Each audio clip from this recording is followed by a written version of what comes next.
చూస్తున్నాం.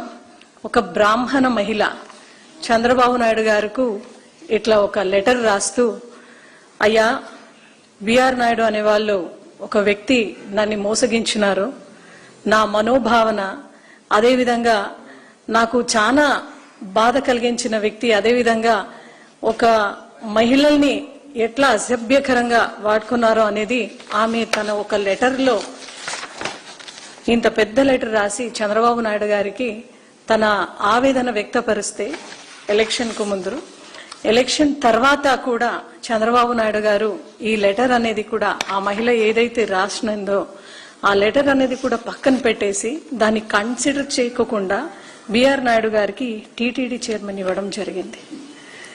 TTD chairman ఇచ్చిన తర్వాత కూడా ఆయన తీరు మార్చుకోకుండా దిననిత్యం మనం చూస్తాం. తిరుపతి అంటే ఆగమ శాస్త్రం ప్రకారం సనాతన ధర్మంలో ఉన్న ప్రతి ఒక్క శాస్త్ర వేదాల ప్రకారం అదేవిధంగా ధర్మాన్ని అనుసరిస్తూ అక్కడ పూజ కైంకర్యాలు జరుగుతుంది. అటువంటి ఒక స్థలంలో పవిత్రత అనేది చాలా ఇంపార్టెంట్. అయితే బిఆర్ నాయుడు గారు ఎప్పుడైతే వైరల్ గా ఉన్న ఆ ఒక వీడియోని మనం చూసినాం, చాలా కాంట్రవర్షియల్ వీడియో, ఒక మహిళ గురించి మనం చూసిన తర్వాత కూడా చంద్రబాబు నాయుడు గారు దాని గురించి ఈ ఒక్క వ్యక్తి గురించి యాక్షన్ తీసుకోకపోవడం చాలా బాధాకరం. సరే, ఈ విషయం గురించి బిఆర్ నాయుడు గారితో మాట్లాడితే చంద్రబాబు నాయుడు గారు అడిగితే నేను రెసిగ్నేషన్ ఇస్తాను అని చెప్పడం కూడా చాలా బాధాకరం. ఆయన ఆ విషయం మాట్లాడిన తర్వాత కూడా చంద్రబాబు నాయుడు గారు ఎందుకు మౌనంగా ఉన్నారు అనేది ఒక ప్రశ్న. ఈరోజు తిరుపతి దేవస్థానమ్స్ అంటే కేవలం ఒక ఆంధ్రప్రదేశ్ రాష్ట్రానికి మాత్రం సంబంధించి భక్తులు మాత్రమే కాకుండా వాళ్ళ కాணிకల్ని ముడుపుని కూడా ప్రపంచవ్యాప్తంగా దేశవ్యాప్తంగా కూడా మనం చూస్తూ ఉంటాం. అయితే చంద్రబాబు నాయుడు గారి ఈ మౌనం చాలా డేంజరస్ మెసేజ్ అయితే సొసైటీలో పంపించింది. చాలా డేంజరస్ గా ఒక మెసేజ్ పంపించింది.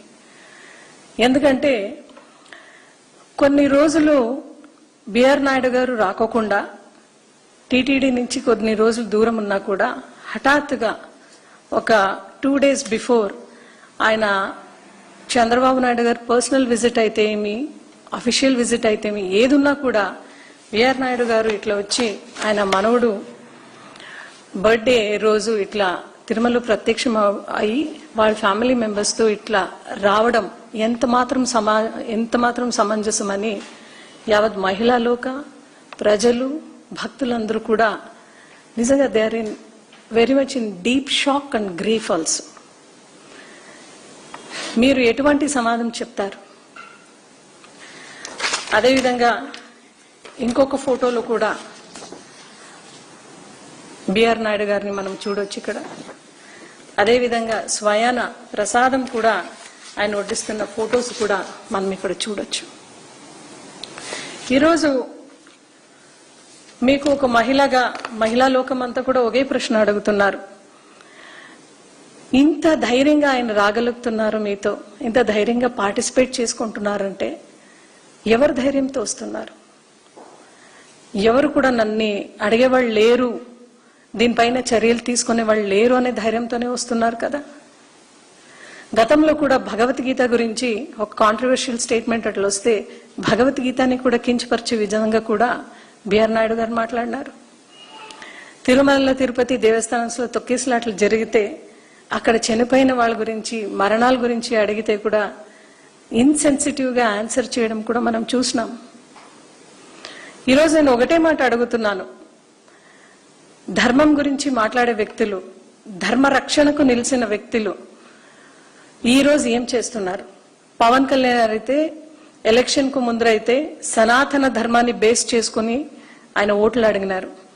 పవన్ కళ్యాణ్ గారు మిమ్మల్ని ఒకటే మాట అడుగుతున్నాం. ఈరోజు ఇక్కడ సనాతన ధర్మాల్లో పవిత్రతను కాపాడాలి, ఆలయంలో పవిత్రతను కాపాడాలి అనేది మీకు తెలీదా? మీరు ఇన్ని దీక్షలు, ఇన్ని పూజలు చేసిన వ్యక్తి కదా.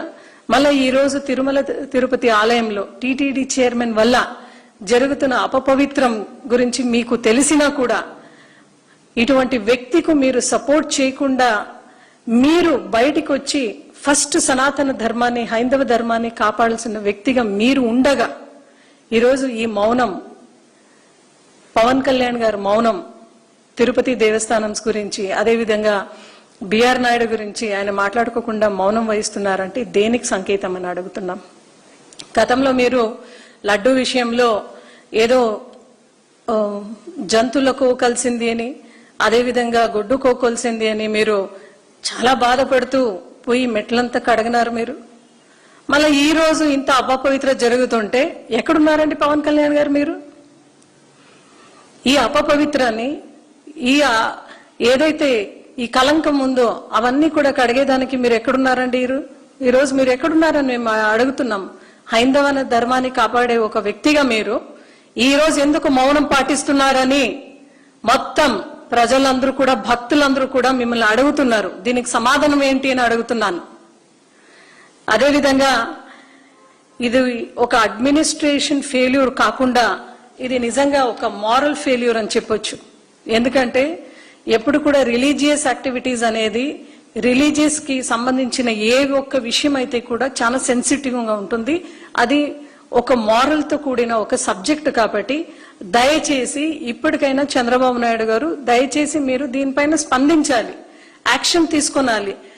ఎందుకంటే ఇది కేవలం ఒక కూటమి ప్రభుత్వానికో లేదంటే ఒక పార్టీకో ఒక వ్యక్తికో చెందిన ఒక ఇంపార్టెంట్ మ్యాటర్ కాకుండా ఇది యావత్ భారతదేశానికి కాకుండా ప్రపంచవ్యాప్తంగా ఉన్న భక్తులందరికీ కూడా వాళ్ళ మనోభావానికి సంబంధించిన ఒక విషయం కాబట్టి దయచేసి ఇప్పటికైనా మీరు దీనికి స్పందిస్తూ రాబోయే రోజుల్లో కూడా ఒక బిఆర్ నాయుడు గారి పైన మీరు చర్యలు తీసుకుంటూ ఒక మంచి వ్యక్తిని మీరు అక్కడ నియమిస్తూ తిరుమల తిరుపతి దేవస్థానం పవిత్రతని కాపాడమని ఎంతమంది కోట్లాది భక్తులు ఉన్నారో వాళ్ళందరి పరంగా కూడా మేము చేతులెత్తి కూటమి ప్రభుత్వంలో ఉన్న ప్రతి ఒక్కరిని కూడా మేము ఈరోజు మిమ్మల్ని మేము కోరుకుంటున్నాం.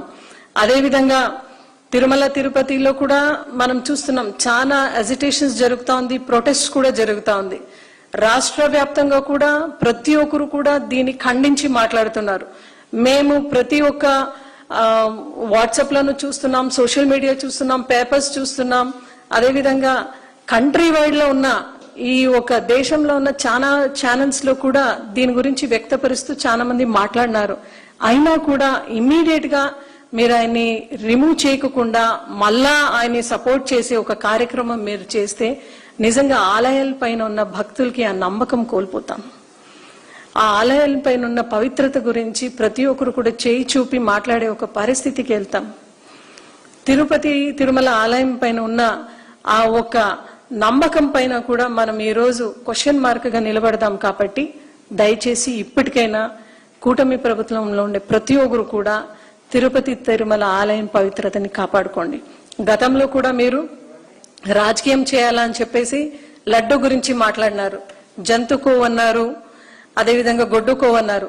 అయితే ఎప్పుడైతే రిపోర్ట్స్ వచ్చి లేదు దాంట్లో ఫ్యాట్, అనిమల్ ఫ్యాట్ కంటెంట్ ఎక్కడా లేదు అని చెప్పిన తర్వాత కెమికల్స్ ఉంది అని అపహాస్యంగా మీరు మాట్లాడినారు. అయితే ఈ రోజు ఈ ఒక్క విషయంలో మీరు గుర్తు పెట్టుకోండి, ఏదైతే మీరు వైఎస్ఆర్సీపీ పార్టీ పైన అలాగే జగన్మోహన్ రెడ్డి గారి పైన అలిగేషన్స్ వేసినారో అవన్నీ కూడా తొలగిపోయి ఈ రోజు ఈ ఒక లడ్డు విషయంలో ఏదైతే మీరు మాట్లాడారో మేము అప్పర్ హ్యాండ్ లోనే ఉన్నామని చాలా గర్వంగా చెప్పుకుంటున్నాం. ఎందుకంటే మీరు చేసిన ప్రతి ఒక్క కాంట్రవర్షియల్ స్టేట్మెంట్ ఉండొచ్చు, ప్రతి ఒక్క అలిగేషన్స్ ఉండొచ్చు, ఇవన్నీ కూడా మనం దాటేసి ఈ రోజు మీరు డిఫెన్స్ లో పడిపోయినట్ల మేము నిజంగా అప్పర్ హ్యాండ్ లో ఉన్నాం. ఎందుకంటే భగవంతుడు ఎప్పుడు కూడా మంచిది చేసే వ్యక్తిగా జగన్మోహన్ రెడ్డి గారు వైపే ఉన్నారు.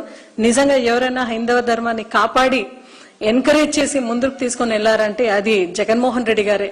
ఎప్పుడు కూడా ఆయన ప్రవర్తన మనం చూసినా కూడా ఒక ప్రసాదం స్వీకరించే ఒక వ్యక్తిగా కావచ్చు, ఆయన బాడీ లాంగ్వేజ్ కావచ్చు, అదేవిధంగా హైందవ ధర్మానికి ఎంత సహాయం చేసిన ఎన్ని ఇక్కడ టెంపుల్స్ అడిగినా కూడా వెంకటేశ్వర స్వామి ఆలయమే ఉండొచ్చు, త్రూ అవుట్ ఇండియా మీరు తీసుకుంటే ఎన్నో ఇన్స్టెన్స్ లో మేము ఫండ్స్ చేసింది జగన్మోహన్ రెడ్డి గారి హయాంలో కూడా మీరు చూడొచ్చు. ఇవన్నీ కూడా చూస్తే ఆయన మంచి మనస్తత్వం ఉండే ఒక మనిషి కాబట్టి ఈ రోజు కూడా దేవుడు కూడా ఆయన తోడుగా ఉంటూ నడిపిస్తున్నాడు అనే దానికి సాక్షి నిదర్శనం తిరుపతి లడ్డు విషయమే అని కూడా రాష్ట్ర ప్రజలందరికీ కూడా చెప్పుకుంటూ దయచేసి ఇప్పటికైనా చంద్రబాబు నాయుడు గారు అలాగే పవన్ కళ్యాణ్ గారు దయచేసి బిఆర్ నాయుడు గారి విషయంలో ఏదైతే కలంకం అనేది ఈరోజు తిరుమల తిరుపతి ఆలయానికి ఉందో అవన్నీ కూడా తొలగించి భక్తులందరికీ కూడా ఒక మంచి ఎన్విరాన్మెంట్ కల్పిస్తూ అదేవిధంగా భక్తులందరికీ కూడా ఒక మారల్ సపోర్ట్ గా మీరు నిలబడాలని చెప్తూ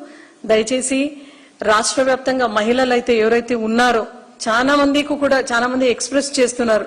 మహిళలందరూ కూడా మీరు కూడా బయటికి వచ్చి దీనిపైన స్పందించాలి అని ఈరోజు వైఎస్ఆర్సీపీ పార్టీ మీ అందరికీ కూడా ఒక మాట చెప్తూ పిలుపిస్తూ కూడా డెఫినెట్లీ ఈ ఇష్యూ పైన వైఎస్ఆర్సీపీ పార్టీ అయితే చాలా సీరియస్ గా తీసుకుంటూ తిరుమల తిరుపతి పవిత్రతను కాపాడే దాంట్లో మేము ఎల్లప్పుడూ కూడా ముందడుగు ఉంటామని చెప్తూ ఈ టాపిక్ ని చాలా సీరియస్ టాపిక్ ని ఒక మారల్ గా ఉండే టాపిక్ ని ఒక స్పిరిచువల్ టాపిక్ ని ఒక రిలీజియస్ టాపిక్ ని చాలా మీరు ఎక్కడ కూడా బిఆర్ నాయుడు గారికి సపోర్ట్ చేయకుండా డెఫినెట్లీ భక్తుల పరంగా నిలవాలి మళ్ళా భక్తుల పరంగా మీరు ఉండాలి అని చెప్తూ ఈ రోజు కూటమి ప్రభుత్వానికి విన్నవించుకుంటున్నాను.